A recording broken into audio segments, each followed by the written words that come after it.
MRT is a malicious software removal tool. It is a freely distributed scanning-based virus removal tool that developed by Microsoft for Windows operating system. For Open MRT, press Windows key and R key.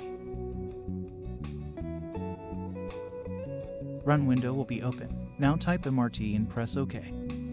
Press Yes. MRT window will be open. Press Next.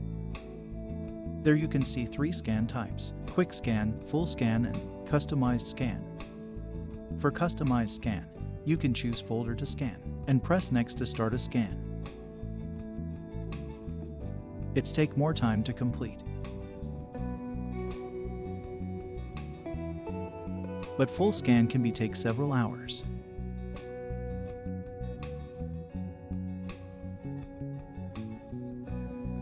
After complete, we run quick scan. It only takes few minutes to complete.